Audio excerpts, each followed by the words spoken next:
कृष्ण हरि। ओम स्वस्ति श्री गणेशाय नमः। ओम श्री सरस्वत्यै नमः।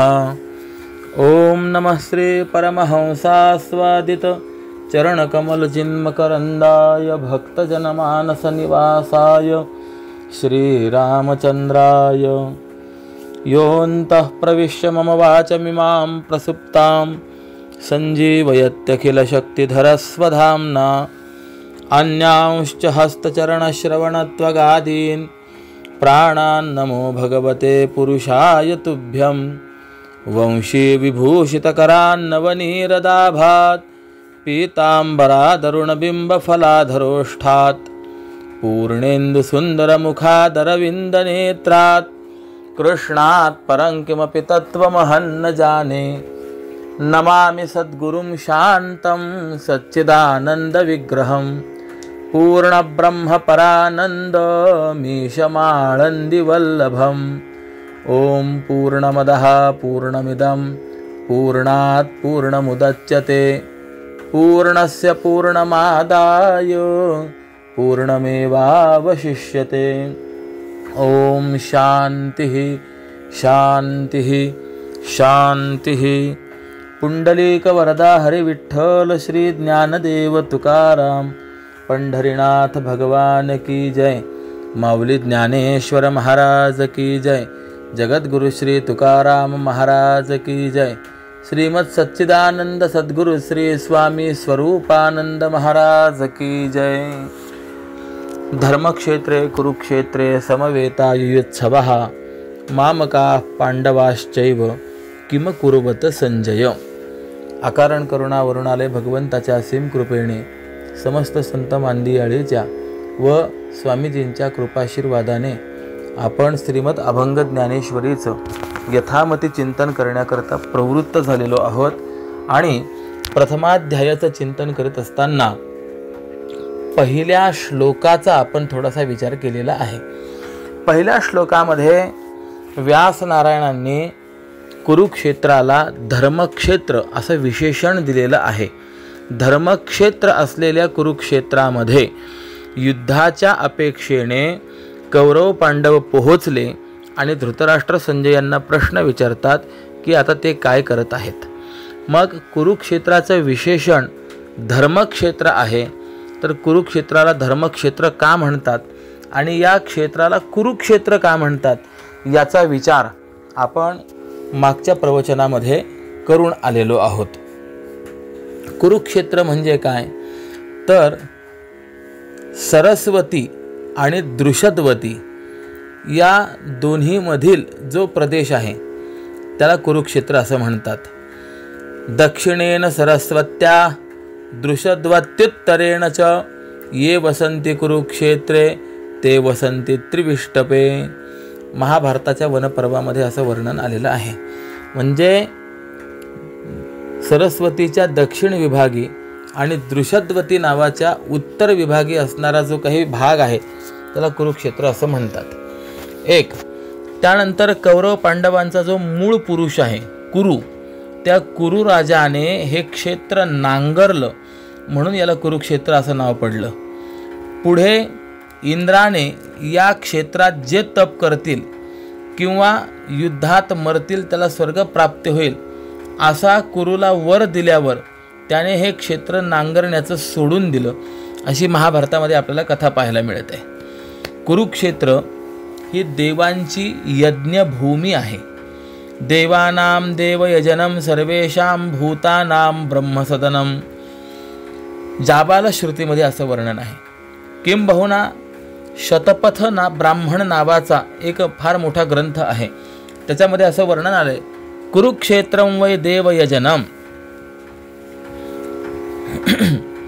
आणि या सरस्वती नदीच्या तीरावरती या क्षेत्रामध्ये स्यमंत पंचक नावाचं तीर्थ आहे, जेथे भगवान श्री परशुरामांनी 21 वेळेला पृथ्वी निक्षत्रिय केली।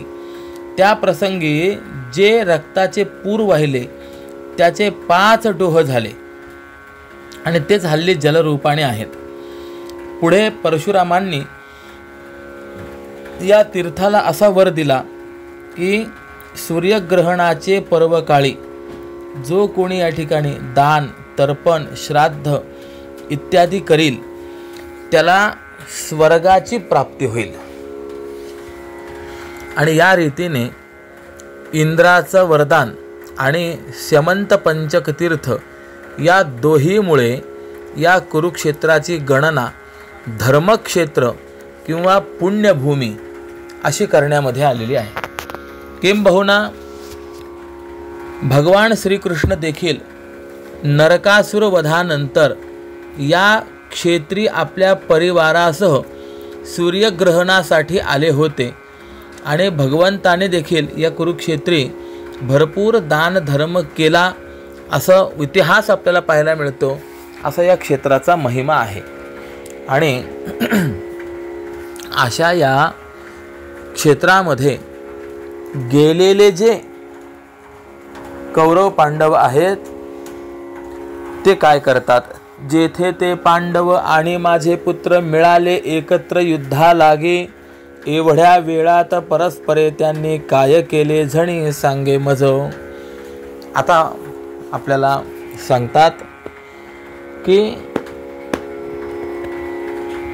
पुत्रस्नेहाने मोहित झालेला हा धृतराष्ट्र वस्तुतः व्यास नारायण, भीष्म पितामह आणि स्वतः भगवान श्रीकृष्ण यांनी धृतराष्ट्राला अनेक प्रकारे समजावून सांगितलं होतं की पांडवांचं राज्य आपण त्यांना देऊन टाका. परंतु पुत्रप्रेमाने व दुर्योधनाच्या आहारी गेल्याने धृतराष्ट्राने ते ऐकलं नाही. अहंत चक्षुः कार्पण्यात पुत्रप्रीत्या सहामितत मुह्यंतंचानुमुह्यामी दुर्योधनमचेतनाम. अशी त्या धृतराष्ट्राची ग्वाहीच आपल्याला महाभारतामध्ये पाहायला मिळते. आणि असा हा पुत्रप्रेमाने मोहित असल्या कारणाने दुर्योधनाच्या दुष्कृत्यांना सुद्धा या धृतराष्ट्राने संमती दिली. वस्तुतः ही संमती देण्यात पांडवांचं अकल्याण होत आहे याची त्याने पर्वा देखील केली नाही. आणि अशा या दुर्योधनाच्या धृतराष्ट्राच्या मनस्थितीचा विचार मोहित होऊनी पुत्रप्रेमे अशा गोड शब्दामध्ये स्वामींनी आपल्यासमोर ठेवलेला आहे. प्रश्न विचारल्यानंतर संजय यांनी उत्तर दिलंय. दृष्ट्वा तु पांडवानेकं व्यूढं दुर्योधनस्तथा आचार्यमुपसंगम्य राजा वचनमब्रवीत्. पश्येतां पांडुपुत्राणाम् आचार्य महतीं चमूं व्यूढां द्रुपदपुत्रेण तव शिष्येण धीमता. अर्थ, संजय म्हणतात व्यूह रचून उभं राहिलेलं पांडव सैन्य पाहिल्यानंतर राजा असलेला दुर्योधन द्रोणाचार्यांजवळ जाऊन म्हणाला, हे द्रोणाचार्य, आपल्या बुद्धिमान शिष्याने द्रुपदाच्या पुत्राने धृष्टद्युम्नाने व्यूह निर्माण केलेली अशी ही पांडवांची मोठी सेना पहा. आता यात गंमत आहे. वस्तुतः कौरव सैन्याचे सेनापती हे भीष्म पितामह आहेत. आणि असं असल्यामुळे दुर्योधनाने भीष्म पितामहांकडे सेनापतीकडे जाणं हे महत्त्वाचं होतं, आवश्यक होतं. परंतु दुर्योधन मात्र भीष्म पितामहांकडे न जाता तो दुर्योधन द्रोणाचार्यांकडे जातो. का असं असेल या संदर्भात काही कारणं आहेत, त्याचा विचार मी सांगतो. त्यातलं पहिलं कारण असं की दुर्योधन हा मुत्सद्दी राजकारणी आहे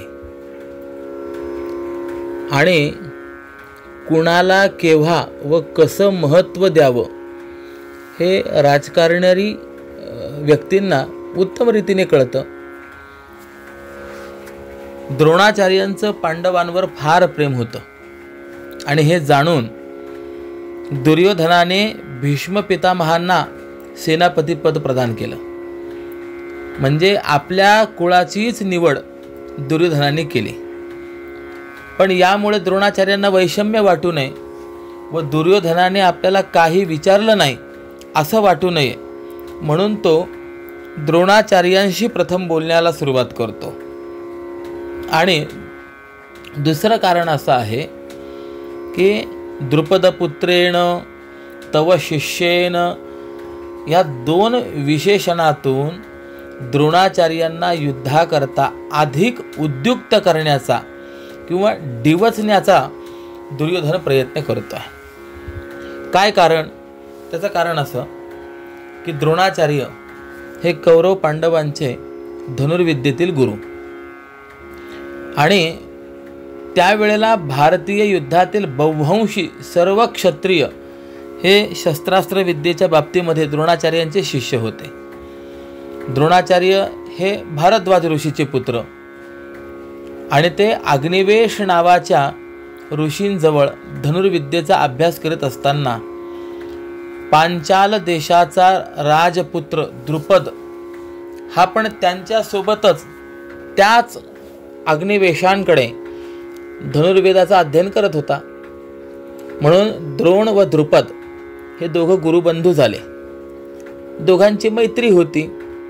दोघांचा विद्याभ्यास पूर्ण झाला. आता दोघंही गुरूंची आज्ञा घेऊन घरी निघाले. त्यावेळेला मार्गामध्ये चालताना द्रुपद द्रोणाचार्यांना म्हणाले की द्रोणा, तू एक गरीब ब्राह्मण पुत्र आहेस. घरी जाऊन तरी तू काय करणार? त्यापेक्षा माझ्या घरी चल, म्हणजे तुला सुखाने राहता येईल. यावेळेला द्रोणाचार्य म्हणाले, द्रुपदा, तू अजून परतंत्र आहेस. तुझ्या शिरावरती तुझ्या वडिलांचं छत्र आहे. तुला राज्य प्राप्त झाल्यावर मी अवश्य येईन. पण त्यावेळेला तू मला काय देशील ते आत्ता सांगून ठेव. त्यावेळेला द्रुपदाने वचन दिलं. तो म्हणाला की मी तुला अर्ध राज्य देईन. लक्षात ठेवा, नेहमी क्रोधात घेतलेला निर्णय आणि आनंदात दिलेलं वचन हे पुढे अनर्थकारी ठरतात.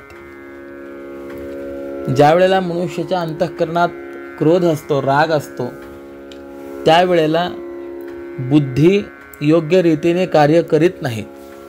आणि अशा मनस्थितीमध्ये जर आपण एखादा निर्णय घेतला तर प्रायः तो निर्णय चुकीचा ठरतो. आणि आनंदाच्या भरामध्ये आपण एखाद्याला वचन दिलं तर ते वचन त्यावेळेला देताना बरं वाटतं, परंतु ते वचन पुढे निभावणं हे मात्र फार कठीण होत असतं.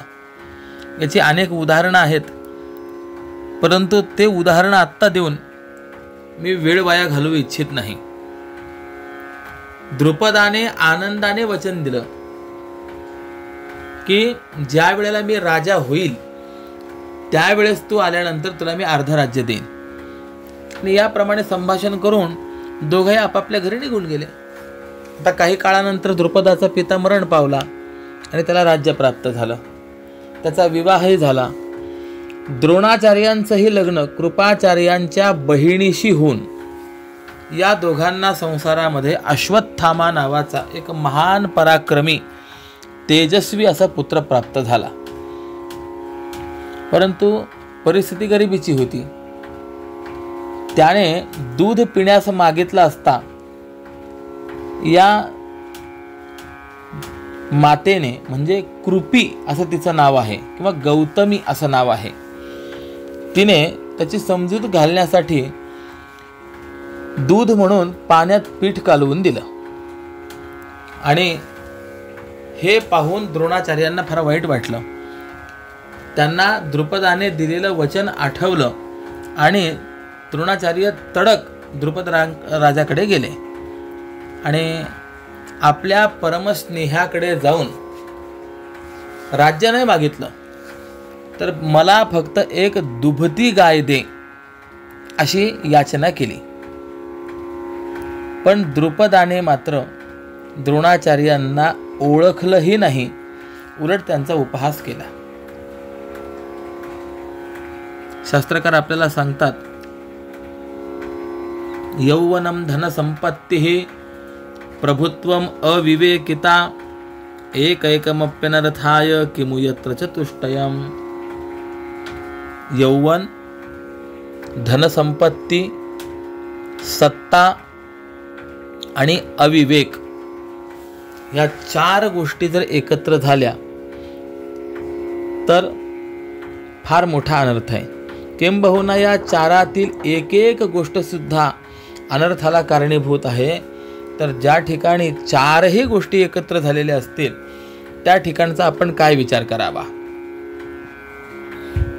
धन प्राप्त झालं, सत्ता आली, त्यामुळे धनाने सत्ताने उन्मत्त झालेल्या द्रुपदाने आपल्या परमस्नेही गुरुबंधू असलेल्या द्रोणांना ओळखलंही नाही, उपहास केला. त्यावेळेला द्रोणाचार्य संतप्त झाले आणि म्हणाले, राजा, तू असत्यवचनी आहेस. गुरुगृही असताना तू मला अर्ध राज्य देण्याचं वचन दिलं होतंस, ते विसरलास.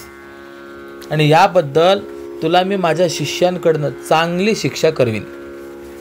आणि यानंतर द्रोणाचार्य रागाने घरी निघून गेले आणि आपल्या कुटुंबासह हस्तिनापुरामध्ये येऊन गुप्त रूपाने राहू लागले. पुढे एकदा हे छोटे छोटे असलेले कौरव पांडव खेळत असताना त्यांची विटी एका जवळच्या विहिरीत पडली. एवढ्यात तिथे द्रोणाचार्य आले आणि त्यांनी एक दर्भ अभिमंत्रित करून विहिरीत टाकला.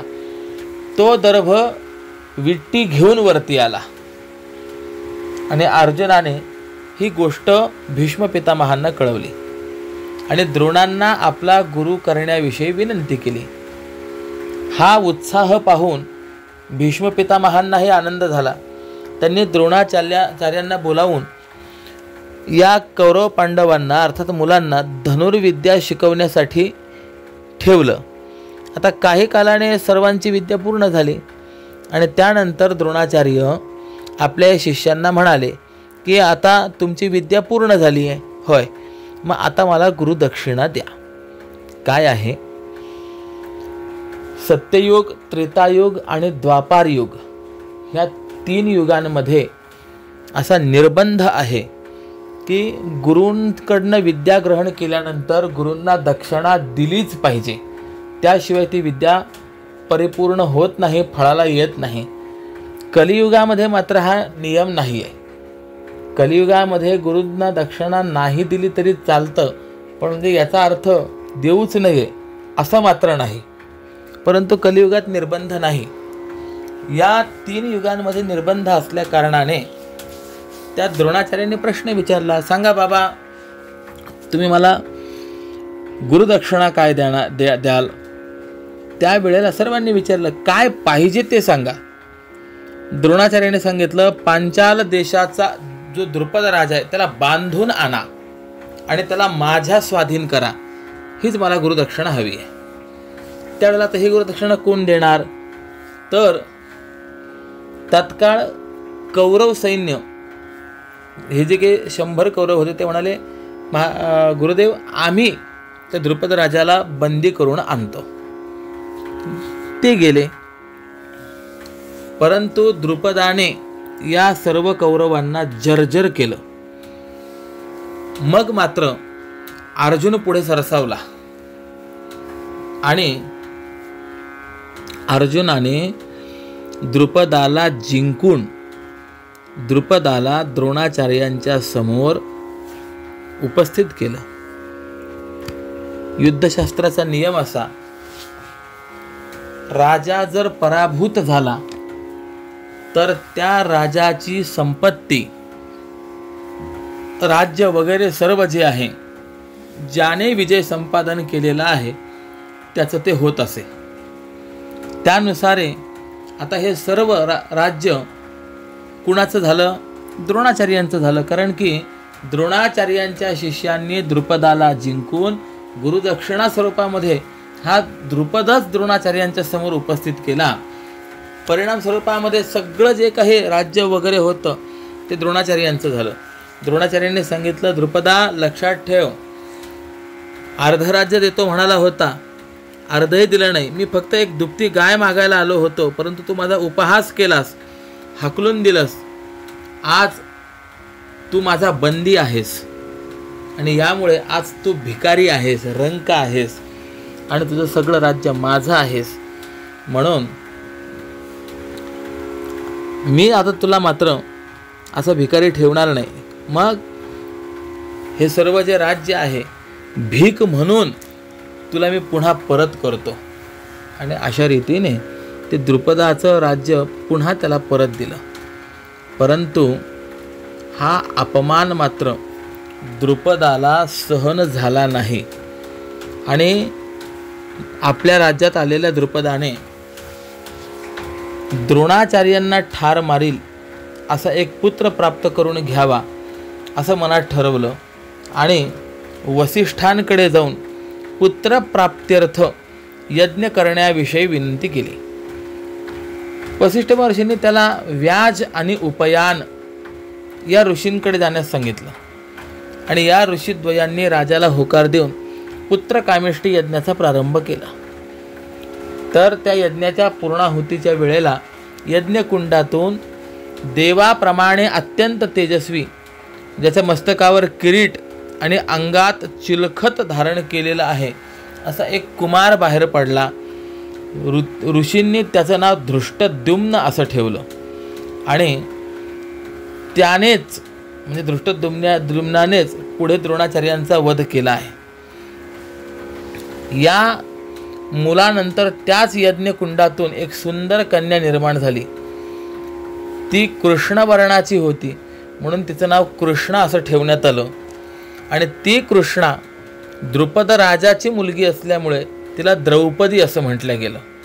आता यज्ञकुंडातून धृष्टद्युम्न आणि द्रौपदी या दोघांची निर्मिती अर्थात प्राकट्य झाल्यानंतर कार्य संपलं म्हणून ऋषींनी यज्ञ विसर्जनाला आरंभ केला. इतक्यात यज्ञकुंडातून आणखी एक मुलगा निघाला.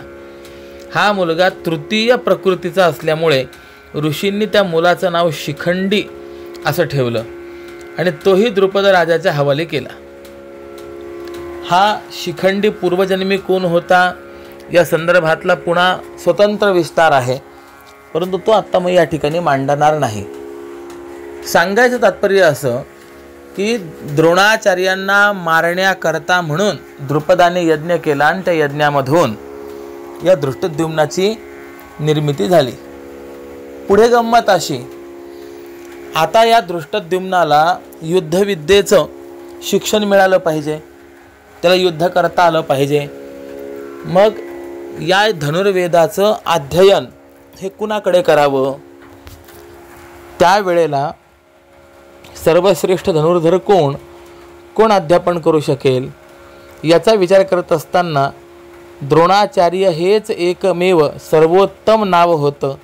म्हणून द्रुपदाने आपला मुलगा द्रोणाचार्यांकडे विद्याध्ययनाकरता पाठवला. बघा आता गंमत कशी आहे. हा मुलगा आपल्याला मारण्याकरता म्हणून प्रकट झालेला आहे यज्ञकुंडातून, हे द्रोणाचार्यांना माहिती आहे. ज्याला आपण अपमानित केलेलं आहे, ज्याला आपण भिकेच्या स्वरूपामध्ये त्याचं राज्य पुन्हा परत केलेलं आहे, अशा द्रुपदाचा हा मुलगा आहे हेही द्रोणाचार्यांना माहिती आहे. परंतु धन्य आहे ती भारतीय संस्कृतीतील आदर्श शिक्षक पद्धती, आचार्य पद्धती. शत्रूचा जरी मुलगा आपल्याकडे शिक्षणाकरता आला तर त्याला आपल्या बुद्धीची, प्रतिभेची पूर्ण कसोटी पणाला लावून शिकवणे ही आपल्या भारतीय आचार्यांची परंपरा पहिल्यापासून राहिलेली आहे. द्रोणाचार्यांनी देखील त्या धृष्टद्युम्नाला आपल्या प्रतिभेची पूर्ण कसोटी पणाला लावून शिकवलं. किंबहुना किती शिकवावं या संदर्भामध्ये 2 वाक्य आम्ही पूर्वसुरींकडनं पहिल्यापासून ऐकत आलो. जर मुलगा असेल तर मुलाला शिकवत असताना एवढं शिकवा, पुत्रात इच्छेत पराजयम, की त्या मुलाने आपला पराभव करावा इतके त्याला शिकवावं. आणि शिष्य जरी असेल तरी शिष्यात इच्छेत पराजयम, शिष्याने देखील शास्त्रार्थामध्ये आपला पराभव करावा एवढं त्या शिष्याला शिकवावं. आणि या परंपरेला अनुसरूनच द्रोणाचार्यांनी देखील धृष्टद्युम्नाला सगळ्या प्रकारची व्यूहरचना वगैरे जे जे काही त्या युद्धाच्या संबंधामध्ये असेल ते सगळं शिकवलं.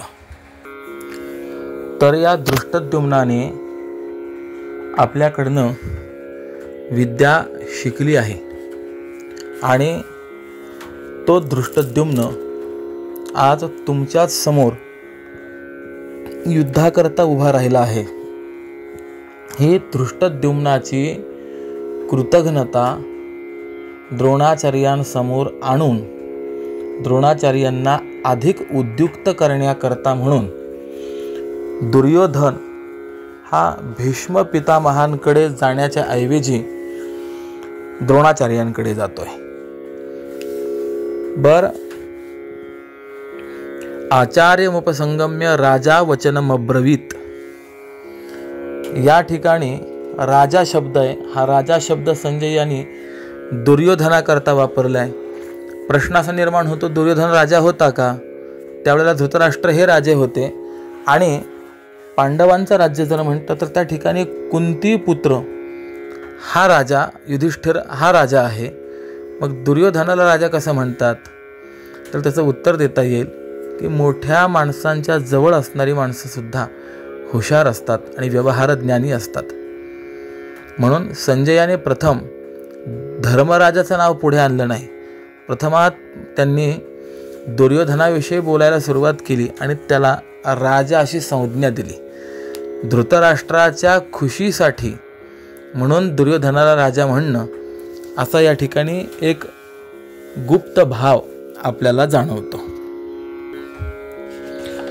आता यानंतर या युद्धामध्ये लढण्यासाठी कोण कोण आलेलं आहे त्यांचं नाव उल्लेख करून गणना केल्याची आपल्याला पाहायला सापडते.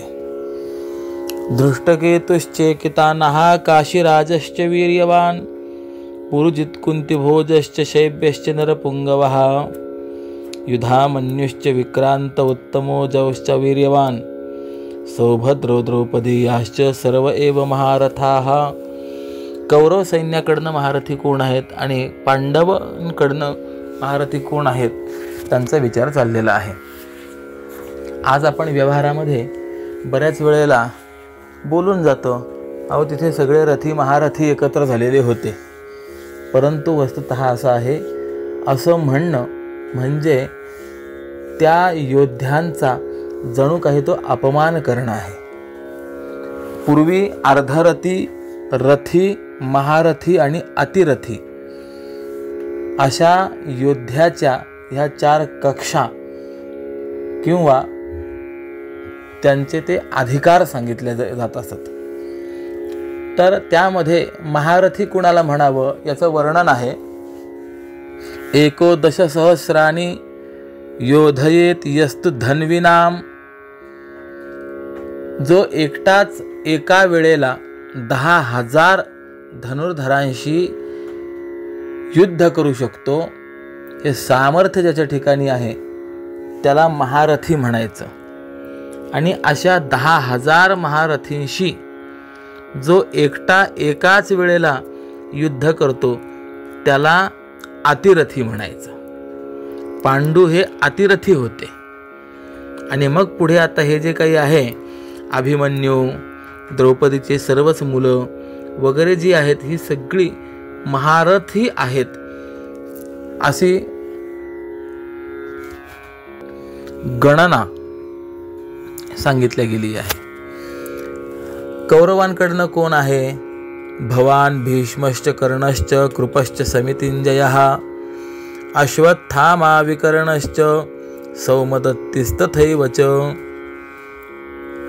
आणि अशा रीतीने सर्वांची नावं घेतली.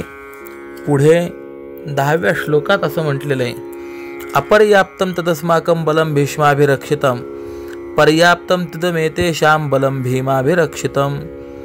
अर्थात भीमाकडून सुरक्षित असलेलं त्यांचं जे काही सैन्य आहे हे पर्याप्त आहे, म्हणजे अल्प आहे, आणि आपलं मात्र फार विस्तारित आहे. किंवा पांडव सैन्य संख्येने जरी कमी होतं तरी त्या सैन्याच्या ठिकाणी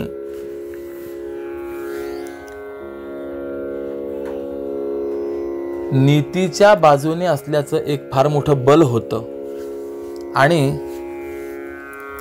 अतिशय उत्साह होता. त्या सैन्याचा तो उत्साह पाहून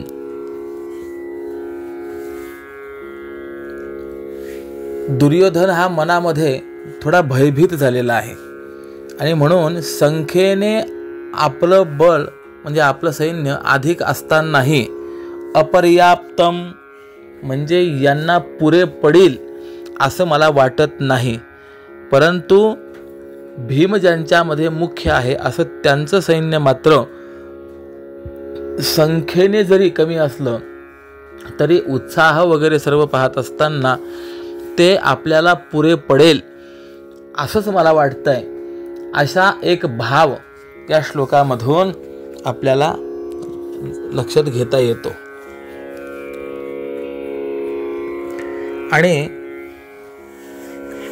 म्हणून पुढे असं वर्णन आलेलं आहे की सर्व सैन्यांना किंवा जे काही योद्धे आहेत त्या सर्व योद्ध्यांना उद्देशून तो दुर्योधन म्हणतोय, भीष्ममेवाभिरक्षन्तु भवन्तः सर्व एवही.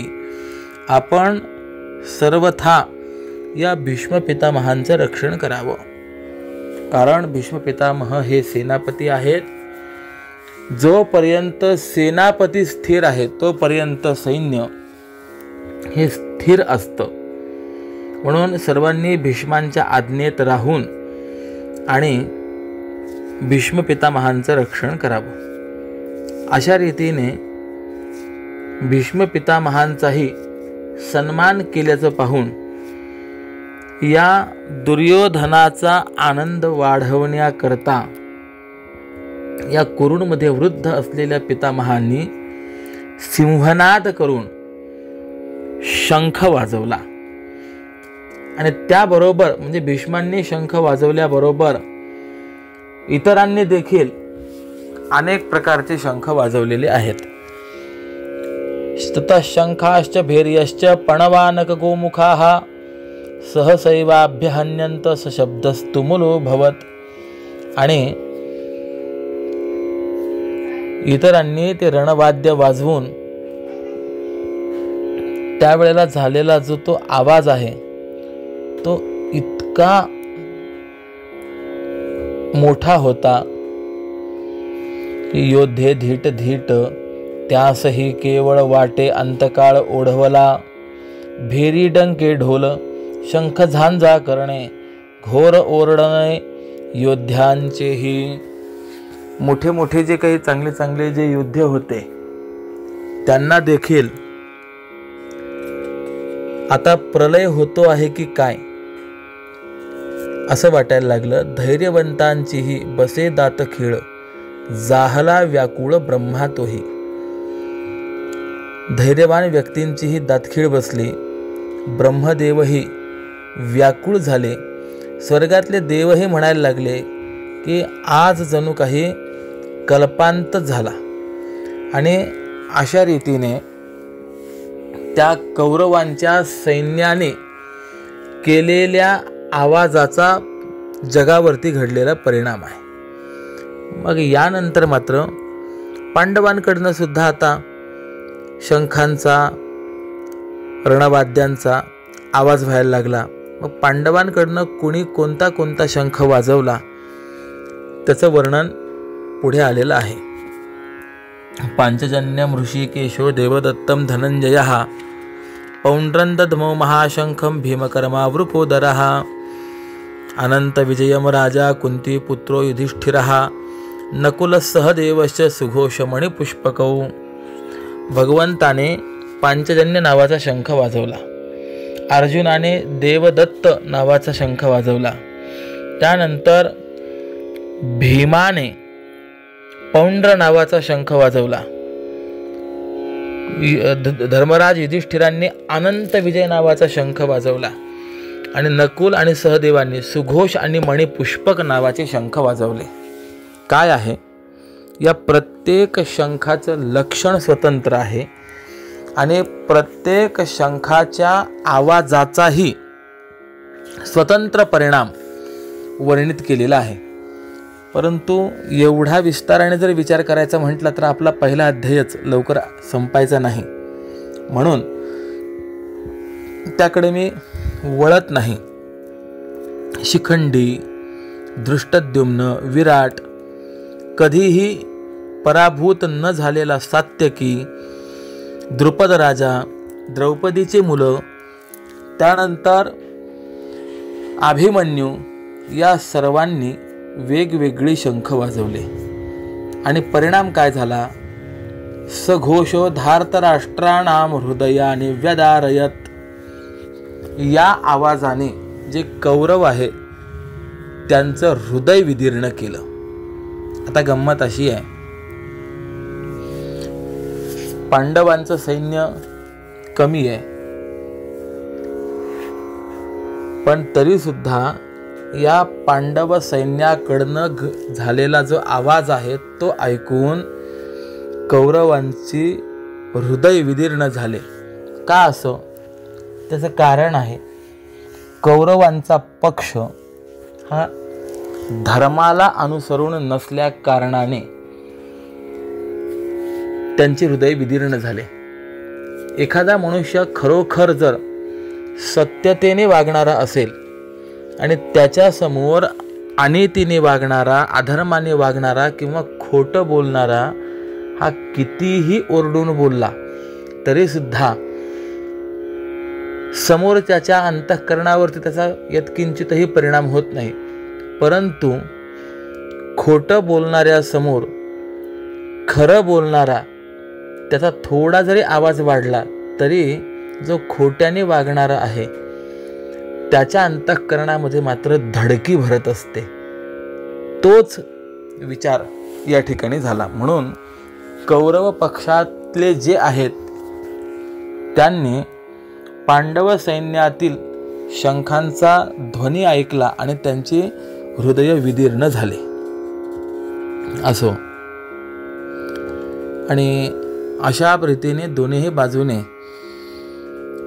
शंखध्वनी वगैरे झाल्यानंतर प्रवृत्ते शस्त्र संपाते धनुरुद्यम्य पांडवः. दोन्ही बाजूंनी थोडा थोडा बाणांचा वर्षावही चालू झाला. आणि अशा परिस्थितीमध्ये अर्जुन भगवंताला म्हणाला, सेनयोरुभयोर मध्ये रथम स्थापयमेच्युत. हे देवा, आपण एक काम करा, दोनही सैन्यांच्या मध्यभागी माझा रथ नेऊन उभा करा. का तर या उभय पक्षांमध्ये युद्ध करण्याकरता कोण कोण आलेलं आहे? बहुतावीळ दुष्ट हे कौरव झुंजा याची हाव बाळगिती. त्यांना जरा मला पाहू देत.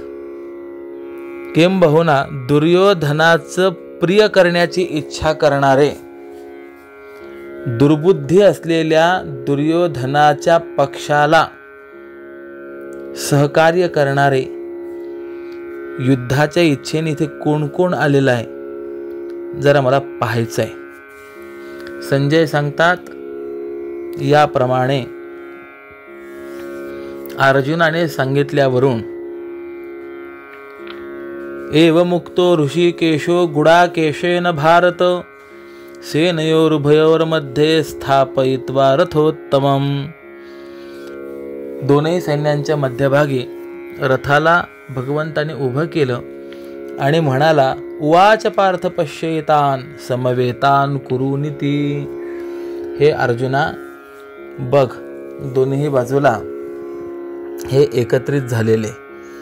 आणि त्या वेळेला अर्जुनाने जे दोन्ही बाजूला पाहिलं तर त्या ठिकाणी त्याला सगळे आपलेच स्वकीय दिसले. तत्रा पश्यत सुतान पार्थः पितॄनथ पितामहान. त्या ठिकाणी कोण कोण दिसलं तर त्याचं वर्णन आलेलं आहे. भूरिश्रवादी प्रभृती चुलते त्या ठिकाणी होते. भीष्म सोमदत्तादी पितामह म्हणजे आजोबा वगैरे त्या ठिकाणी होते. द्रोणाचार्य कृपाचार्यांसारखे गुरु होते. शल्य शकुनीसारखे मामा त्या ठिकाणी होते. भीम दुर्योधनादी भाऊ त्या ठिकाणी होते. अभिमन्यू लक्ष्मणादी मुलं त्या ठिकाणी होती. आणि लक्ष्मणादी पुत्रांच्या पुत्रांना म्हणजे नातवांनाही त्याने त्या ठिकाणी पाहिलं. बरं, अश्वत्थाम्यासारखे मित्र पाहिले. द्रुपदादीसारखे सासरे पाहिले. आणि कृतवर्मा भगदत्त सारखे स्नेही पाहिले. आणि अशा त्या सगळ्या उभ्या राहिलेल्या आप्तांना पाहून कृपया परयाविष्टो विषेदन्निदमब्रवीत. तो अर्जुन शोकमोहाने जर्जर झाला, पराकाष्ठेच्या करुणेने व्याप्त झाला आणि अत्यंत खिन्न होऊन भगवान श्रीकृष्णांना बोलायला लागला.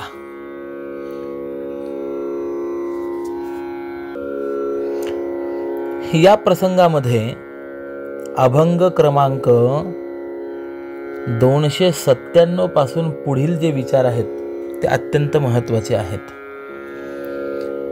दोही दळी ऐसे आपुलेची गोत देखोनिया तेथ तिये वेळी. म्हणजे दोनही पक्षांमध्ये असे आपलेच गोत्रज पाहून अर्जुनाच्या अंतःकरणामध्ये फार मोठी गजबज निर्माण झाली आणि करुणा सहज उपजली. तेने अपमाने देखा वीरवृत्ती गेली तयाप्रती सोडून या. आणि अंतःकरणामध्ये निर्माण झालेली खळबळ त्यामुळे आपोआपच करुणा उत्पन्न झाली आणि त्या मानभंगामुळे त्या अर्जुनाच्या अंतःकरणातील झुंजार वृत्ती जी आहे ती निघून गेली. इथे गजबज म्हणजे काय? तर गजबज शब्दाचा अर्थ अस्वस्थता किंवा चलबिचलता, विचारांची कालवाकालव.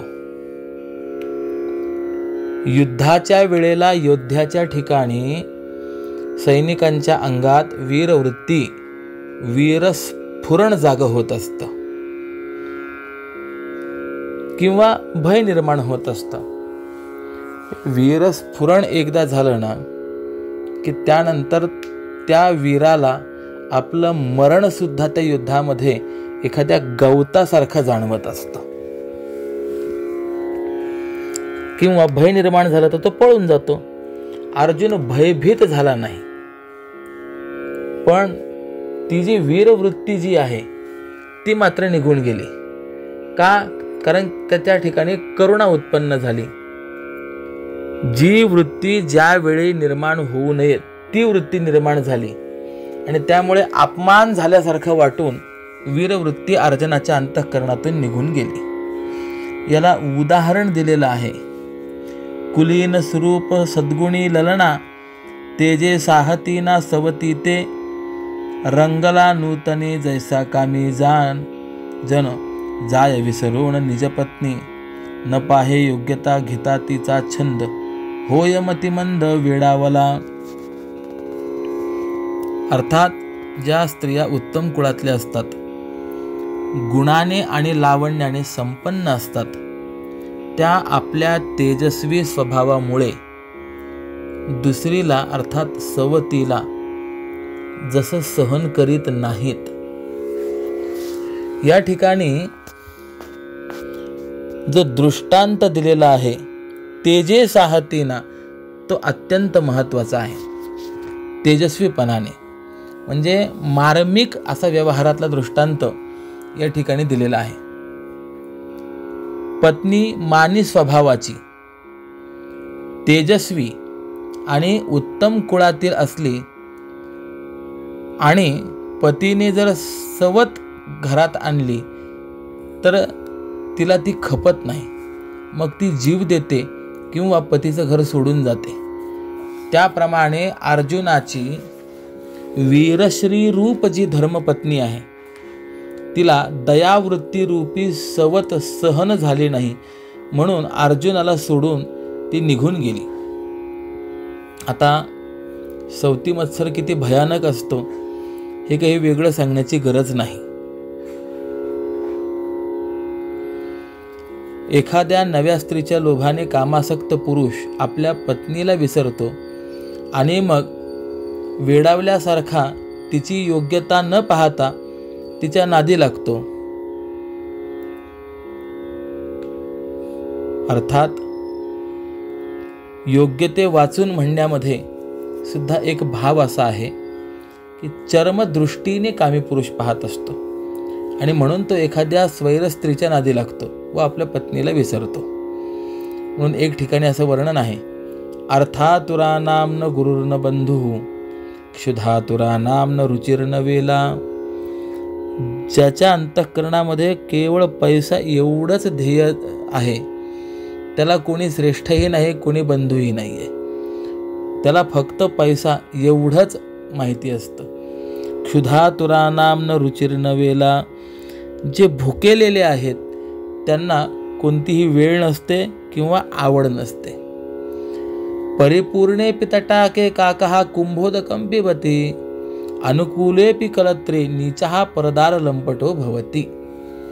एखादा तलाव जरी पाण्याने पूर्ण भरलेला असेल तरी जसा कावळा हा घागरीतलंच पाणी पितो त्याप्रमाणे पत्नी अनुकूल असतानाही जो नीच आहे तो परदार लंपट होत असतो.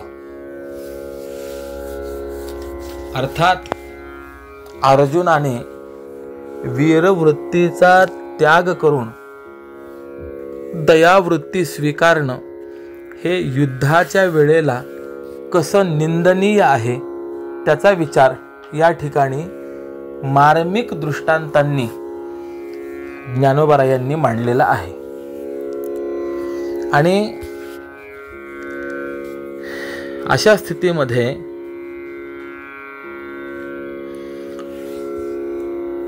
तो अर्जुन असं म्हणायला लागला, सीदंति मम गात्राणि मुखंच परिशुष्यते वेपथुश्च शरीरे मे रोमहर्षश्च जायते.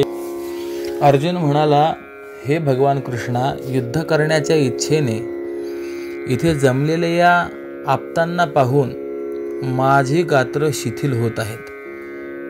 तोंड कोरडं पडलंय, माझ्या शरीराला कंप सुटलाय आणि रोमांच उभे राहिलेत. गांडीव धनुष्य हातातून गळून पडतंय. शरीराच्या त्वचेचाही म्हणजे सर्व अंगाचा दाह होतोय आणि उभं राहावत नाहीये किंवा माझे मन जे आहे ते भ्रमल्यासारखं झालेलं आहे. बघा गंमत कशी आहे. अर्जुन हा सामान्य नाही, परंतु अशाही अर्जुनाच्या अंतःकरणाचा या मोहाने एका क्षणामध्ये कसा ठाव घेतलाय. अर्जुनाचं हृदय म्हणजे सामान्य नाही. होते वज्राहून विशेषे दारुण दुर्धर कठीण पार्थ चित्त. वज्रापेक्षाही टणक, दुर्दमनीय व भयंकर असं होतं अर्जुनाचं चित्त. परंतु यापेक्षाही स्नेह दांडगा आहे. हे किती आश्चर्य आहे. वज्र आपणा सर्वांना माहिती आहे, हे इंद्राच्या हातातले एक आयुध आहे. याच आयुधाने पर्वतांचे पंख इंद्राने कापले म्हणून काठिण्याच्या बाबतीमध्ये वज्र हे उपमेय झाला. अर्जुन हा मोठा लढवय्या योद्धा आहे आणि आतापर्यंत त्याने अनेक युद्ध करून विजय मिळवला. किंबहुना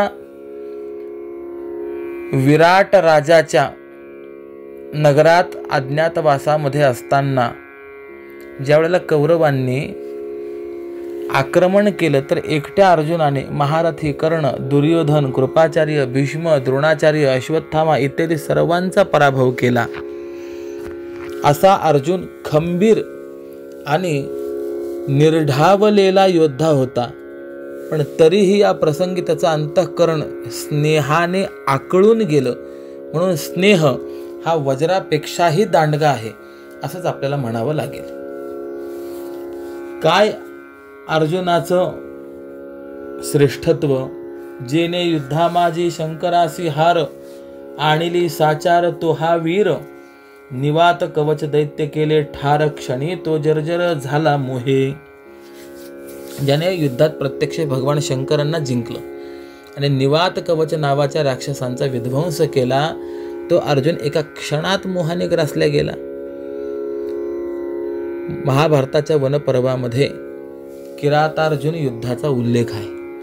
किंबहुना साहित्यशास्त्रामध्ये किरातार्जुनीयम नावाचं एक काव्यही आहे, ज्याच्यामध्ये असं चिंतन आहे की अर्जुन हा तपश्चर्या करीत होता आणि त्यावेळेला तिथे एक मायावी डुक्कर आलं. इतरांनी विनंती केल्यावरनं त्या धुडघूस घालणाऱ्या डुकराची शिकार करण्याकरता अर्जुन सरसावला आणि त्याच वेळेला किरात वेशधारी भगवान शंकर हे सुद्धा त्या डुकराच्या मागे लागले आणि दोघांचाही बाण त्या डुकराला लागला. आता शिकारीत हा मारल्या गेलेला वराह कोणाचा, यावरनं अर्जुन आणि किरात वेशधारी भगवान शंकर यांच्यात भांडण चालू झालं आणि त्या विवादाचं रूपांतर दोघांच्या युद्धात झालं. आणि त्या युद्धामध्ये अर्जुनाने असा काही पराक्रम गाजवला की भगवान शंकर अर्जुनाच्या शौर्यावरती संतोषित झाले. इथे असं आहे,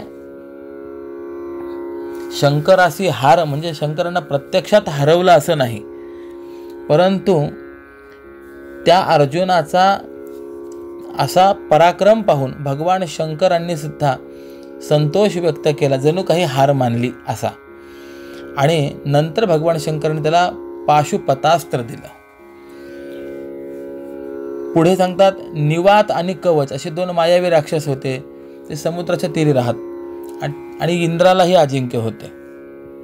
अर्जुनाने त्यांना ठार मारून इंद्राकडून शाबासकी मिळवली होती.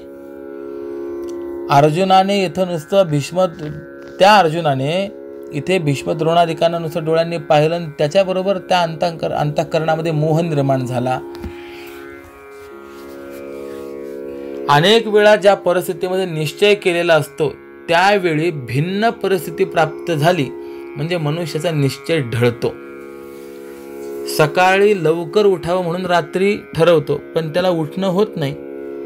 तसं आता अर्जुन लढण्याच्या निश्चयाने रणांगणावर आला, परंतु भीष्मादिकांना पाहून त्याची वीरवृत्ती लोपल्या गेली आणि त्याला करुणा निर्माण झाली.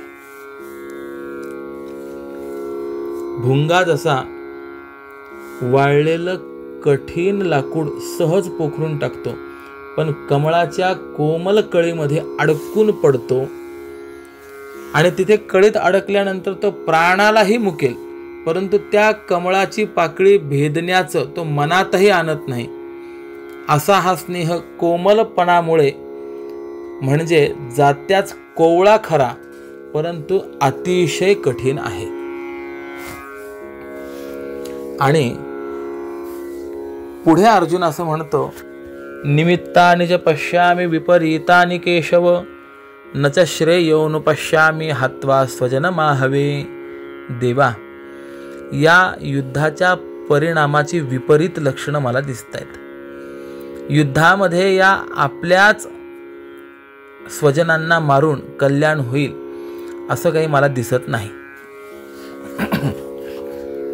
म्हणून देवा, मला विजय नको, राज्य नको.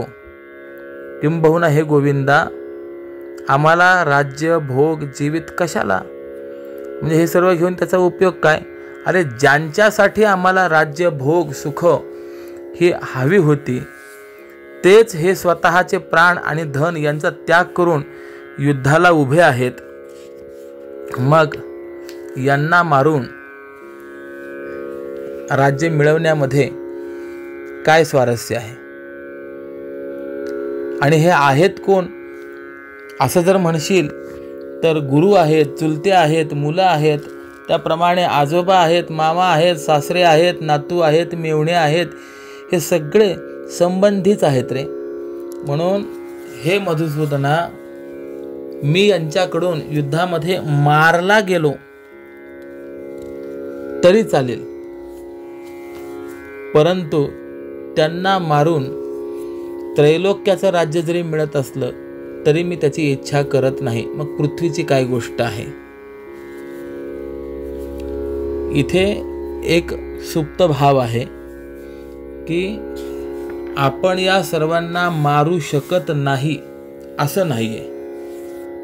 जर येताना हंतुम शक्नोमी असं जर कदाचित अर्जुन म्हणाला असता तर मी यांना मारू शकणार नाही, म्हणजे मी पराभूत होईल, असं अर्जुनाचं म्हणणं आहे, आपल्याला मान्य करता आलं असतं. परंतु या ठिकाणी अर्जुन मात्र म्हणतो येताना हंतुम इच्छामी, यांना मी मारू इच्छित नाही. याचा अर्थ असा आहे की तेवढं सामर्थ्य, तेवढा पराक्रम माझ्या ठिकाणी आहे, परंतु मी मारण्याची इच्छा करत नाही. मग तू जर मारलं नाही तर ते तुला मारतील.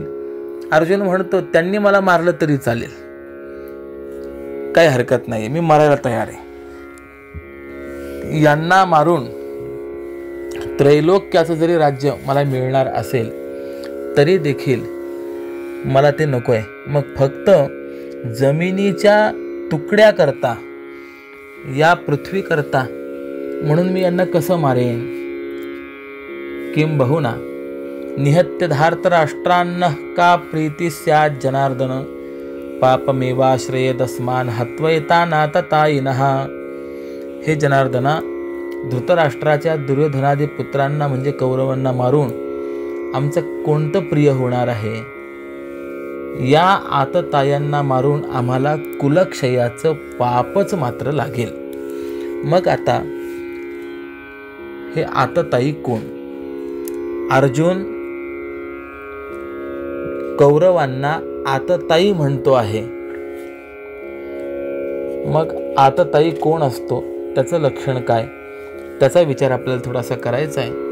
आणि यांना मारून आम्हाला पापच लागेल, कुलक्षय आमच्याकडनं होईल. जर कुलक्षय झाला तर त्याचा परिणाम काय होईल? आमच्याकडनं पाप जर झालं तर त्याचा परिणाम काय होईल? अर्जुन पापाला का घाबरतो या संदर्भातला काही विचार आपल्याला करायचा आहे. हा विचार पुढील सत्रामध्ये. पुंडलिक वरदा हरी विठ्ठल श्री ज्ञानदेव तुकाराम पंढरीनाथ भगवान की जय. माऊली ज्ञानेश्वर महाराज की जय. जगद्गुरु श्री तुकाराम महाराज की जय. श्रीमद सच्चिदानंद सद्गुरु श्री स्वामी स्वरूपानंद महाराज की जय.